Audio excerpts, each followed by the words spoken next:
बिस्मिल्लाहिर्रहमानिर्रहीम, अस्सलाम वालेकुम जी। मैं नजमुल हुसैन बाजवा हूं। आज 7 सितंबर है, हफ्ते का रोज है।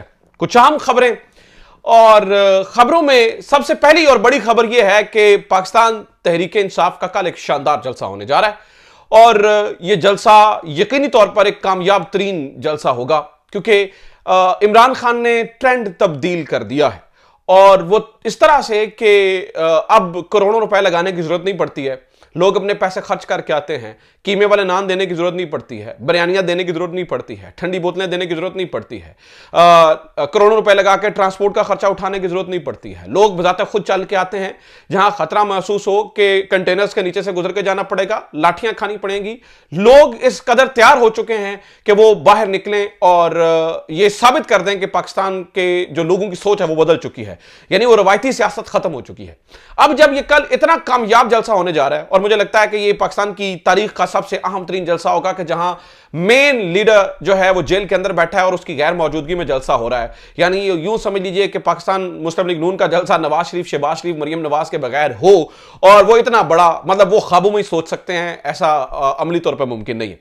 तो जब इतना बड़ा जलसा होने जा रहा है पाकिस्तान तहरीक इंसाफ का, इस जलसे से पहले अचानक एक बड़ा इस्तीफा आता है और वो इस्तीफा है सेक्रेटरी जनरल पाकिस्तान तहरीक इंसाफ जनाब उमर अयूब साहब का, जो कि जलसे से ऐन 24 घंटे पहले इस्तीफा दे दिया जाता है।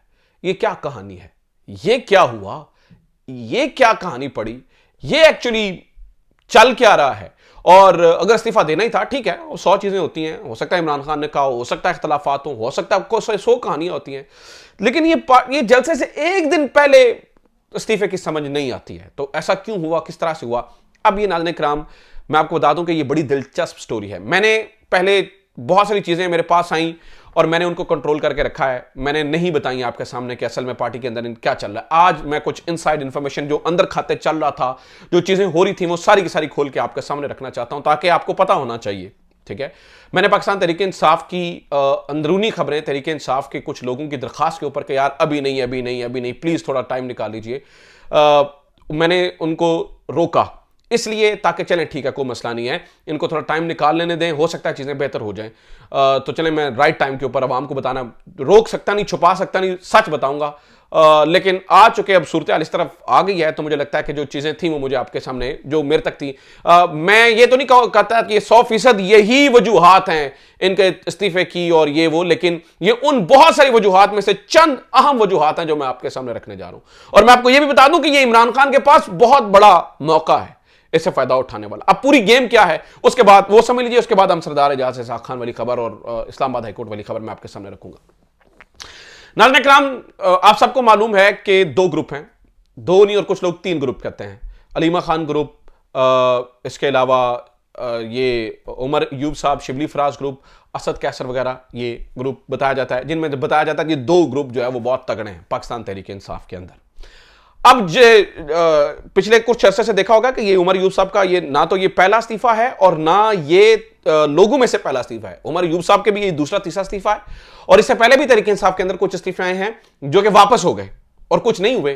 खैर, अब ये ग्रुप है, खास तौर पर उमर अयूब साहब, इनमें से 3-4 लोग चुनिंदा और बड़े और नामवर लोग हैं। वो जरा सुन लीजिए कौन कौन है।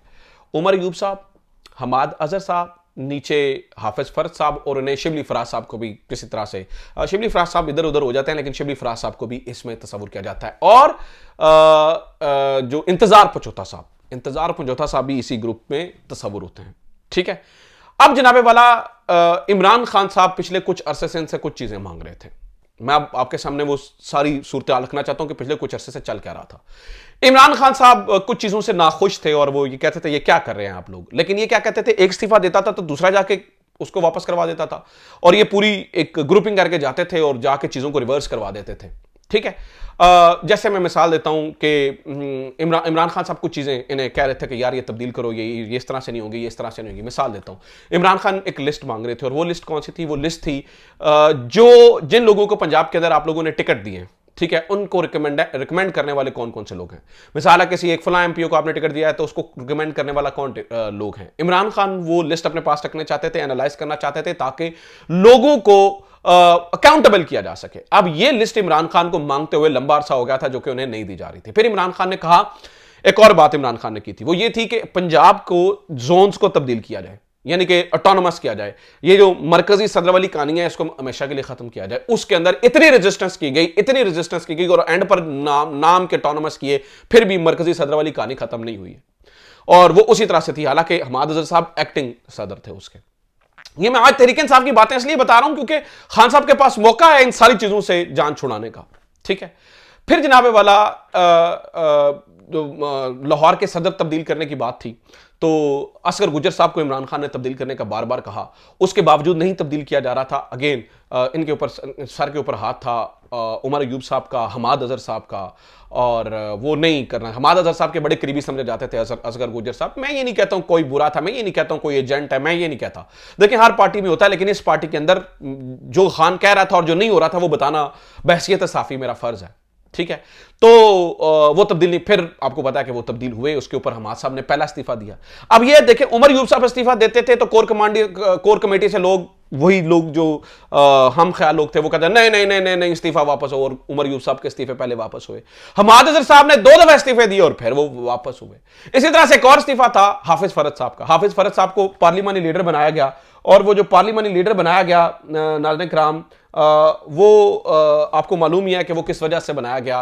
वो बनाया गया इनको जो है ना, वो इमरान खान की मर्जी के बगैर। इमरान खान के सामने बात कही गई, लेकिन इमरान खान साहब, उमर अयूब साहब ने, अब मैं इनसाइड इंफॉर्मेशन आपको दे रहा हूं, उमर अयूब साहब ने opposition leader Punjab assembly Ahmed Khan Bhachar को फोन करके कहा कि इमरान खान ये कह रहे हैं कि आप जो है ना वो बना दें, हाफिज फरद को बना दीजिए।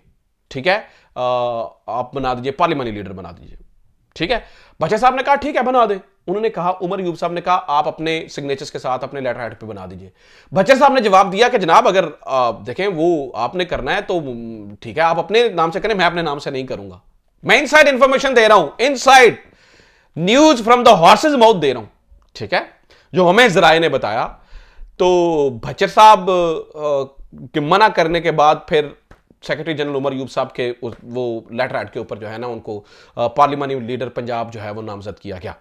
इमरान खान साहब को पता चला तो उन्हें बड़ा गुस्सा आया, उन्होंने कहा ये किसने किया और क्यों किया है। उसके बाद दौड़ने लगी। फिर आपको याद होगा अहमद खान भच्चर भी एक दफा गए थे इमरान खान से मिलने जेल के अंदर, और जाके उन्हें सारी सिचुएशन उनसे पूछा ये चीजें, और फिर आपको पता है हाफिज फरद साहब का इस्तीफा वापस आ गया था।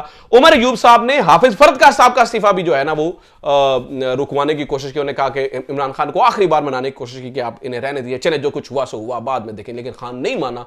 और फिर आपको पता है अली इम्तियाज वड़ाइच को जो है ना वो बनाया गया पार्लिमानी लीडर पंजाब। ठीक है, अब ये सारी गेमें चल रही थी पंजाब के अंदर। मीनवाइल यास्मीन राशिद की शिकायतें इमरान खान तक पहुंच रही थी कि भाई मुझे हमाद अजहर साहब नहीं पूछते हैं, और ये वो सारी, यानी कि उसी तरह से जहां इस ग्रुप की तरफ से चीजें हो रही थी, दूसरे ग्रुपों की जानिब से भी पूरी टिल लगाया जा रहा है। यानी कि दूसरे ग्रुपों की जानिब से भी मुख्तलिफ लोगों को राब्ते करके कहा गया, जर्नलिस्ट को राब्ते करके कहा गया यार आप इसके खिलाफ कंपेन करें। इधर से भी जर्नलिस्ट लोगों को, मुख्तलिफ लोगों को कहा गया आप इनके खिलाफ कंपेन करें। प्रॉपर कंपेनें हुई, प्रॉपर चीजें हुई पार्टी के अंदर, ये सब कुछ चलता रहा। इमरान खान इससे सख्त नाखुश था। अब एक बार फिर जनाबे वाला ये उमर अयूब साहब का इस्तीफा इमरान खान साहब के पास, अब अभी मुझे लगता है इमरान खान के पास एक बहुत शानदार मौका है इस पूरे खेल से अपनी जान छुड़वा ले। और देखिए पीटीआई के अंदर बहुत टैलेंटेड लोग हैं। अब सलमान अकरम राजा साहब का नाम सामने आ रहा है, बहुत शानदार चॉइस होगी। इससे ज्यादा अच्छी चॉइस और क्या हो सकती है अगर वाकई उनको जो है ना वो पार्लिमानी लीडर ये जो सेक्रेटरी जनरल बना दिया जाता है, तो इससे बड़ी और अच्छी चीज चॉइस तो नहीं कोई हो सकती ना। तो अगर उमर अयूब साहब को इतना इस्तीफा देने का शौक आ चढ़ा है तो आप दे दीजिए इस्तीफा, क्या फर्क पड़ता है। बस एक दिन निकाल लेते कल जलसे वाला तो ज्यादा अच्छा होता। लेकिन नाज़रीन किराम जलसे के अंदर भी बड़े सारे फड्डे हुए हैं। मैं मिसाल देता हूं, एक और खबर आप सुन लीजिए। जब पिछली दफा इमरान खान ने जलसा कैंसिल किया तो जो शेख इम्तियाज साहब थे वो बाहर थे। ठीक है, और शेख इम्तियाज साहब ये चाहते थे कि ऐसा करें, यहां से हम टोलियों की सूरत में निकले, बहुत बड़ा काफिला लेकर निकले। और इन्होंने पार्टी के अंदर ये आइडिया फ्लोट किया कि ऐसा कीजिए कि यहां से गाड़ियां लेकर चलते हैं और बाहर जाते हैं। पार्टी के अंदर काफी फड्डा हो गया इस बात पे, क्योंकि एमपीएस ने कहा जी हम तो पहुंचे में उधर। तो शेख इम्तियाज साहब ने काफी इसके ऊपर कहा कि यार ये क्या तरीकाकार है, ये हमारा कौन सा जलसा हुआ अगर हम इस तरह से जाएंगे तो। ठीक है, तो पार्टी के अंदर अब बहुत ज्यादा, इसी तरह से दूसरे ग्रुप के बारे में भी खबरें हैं वो मैं कोशिश करूंगा किसी एक और वीडियो के अंदर उनकी सारी कहानियां, उनके कच्चे छट्टे भी आपके सामने खोल के रखें और आपको पता चले कि खान, इस वक्त इनका मकसद ये होना चाहिए खान को बाहर लेके आए। इस वक्त इनका मकसद ये होना चाहिए पावर शो करें। इसका ये इक्तदार की लड़ाई में वो क्या कहते हैं, पावर हंगर, और ये जी नशे में पड़े हुए हैं जी जनाब, अपनी जो है ना वो ओहदे एंजॉय हो रहे हैं और ये सारा कुछ हो रहा है। और खान बेचारा अंदर जो है ना ओवन जैसे कमरे के अंदर बैठा हुआ है, जिसकी पार्टी है, जिसके लोग हैं, जिसका वोट है, जिसकी सपोर्ट है, जिसके पीछे लोग खड़े हैं, वो ओवन में बैठा हुआ है और इन लोगों के जो है ना वो अल्लाह नहीं खत्म हो रहे हैं, कहानियां चली हुई हैं। खान के पास इस वक्त बेहतरीन मौका है, जिन्हें लोग कोई रिवायती सियासतदान, खान ने हर चीज तब्दील कर दी है, जलसे के रंग ढंग तब्दील हो गए हैं, सियासत तब्दील हो गई है।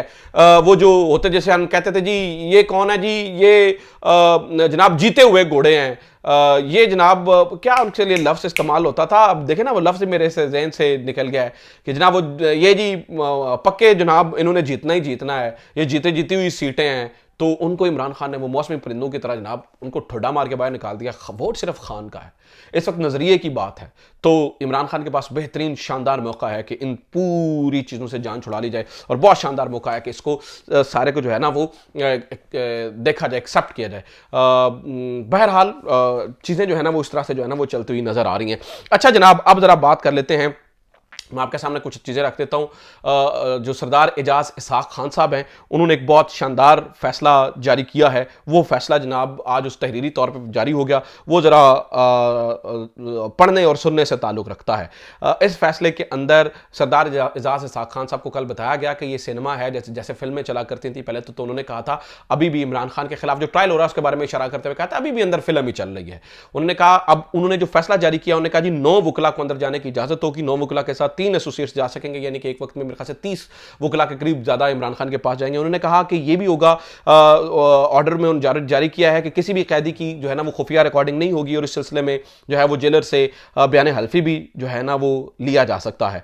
इसके अलावा सरदार एजाज इसहाक खान साहब ने गाड़ियों को अंदर लेकर जाने का भी फैसला जो है वो जारी कर दिया और इमरान खान तक जो रसाई में दुश्वारी आई तो कमिश्नर जो है ना वो अदालत को रिपोर्ट करेंगे। 3 कमिश्नर जो है ना उन्होंने नामजद किए। सरदार एजाज इसहाक खान साहब ने जुबाश खान साहब को, मुबीन अमान साहब को और जुहेब गोंदल पर मुश्तमिल वकला का ये 3 लोकल कमीशन तश्कील दे दिया है और ये एक लोकल कमीशन यानी कि हर दफ़ा वकला के साथ जाएगा और आके रिपोर्ट करेगा कि जनाब ये कुछ हुआ है। और इसके अलावा जनाब अदालती लिहाज से कुछ और भी खबरें हैं, वो ये हैं कि मोहसिन अख्तर कियानी साहब और जो बाबर सत्तार साहब हैं और जो तारिक जहांगीर साहब हैं, इनके खिलाफ जो तौहीन अदालत वाली जो चीज़ें थी, जो इनके खिलाफ हो रही थी चीज़ें, वो केसेस भी आ रहे हैं। और एक और खबर अंसार अब्बासी साहब के हवाले से है, वो सुन लीजिए और मैं फिर वीडियो को ख़त्म करता हूँ। अगली वीडियो में कुछ और मज़ेदार चीज़ें इमरान खान ने भी गुफ्तगू की है, शाह महमूद कुरैशी ने भी आज गुफ्तगू किया, वो आपके सामने रखूँगा और जलसे के हवाले से भी कुछ चीज़ें अपडेट हैं वो भी आपके सामने रखूँगा। लेकिन अंसार अब्बासी साहब ने कल आपको पता अबसार आलम जैसे लोग जो है ना वो तोते चिड़ियाँ उड़ा रहे हैं, वो जी जनरल फैज से जो है ना वो 9 मई के हवाले से पूरा प्लान पकड़ा गया, नवंबर प्लान पकड़ा गया और पता नहीं क्या क्या चीज़ें पकड़ी गई हैं। अंसार अब्बासी साहब ने ये कहा है कि अभी तक उन्होंने कहा जी इमरान खान और जनरल फैज का लिंक पकड़ा गया है लेकिन क्रिमिनल लिंक अभी तक साबित नहीं हुआ है और 9 मई के हवाले से अभी कुछ नहीं कहा जा सकता। इससे बड़ी और क्या बात होगी, मुझे लगता है कि अब थोड़ा ख्याल आना चाहिए। तो ये चीज़ें उम्मीद करता हूँ ये वीडियो आपके लिए इन्फॉर्मेटिव रही होगी। अपना ख्याल रखिए, खुदा हाफिज़, पाकिस्तान जिंदाबाद।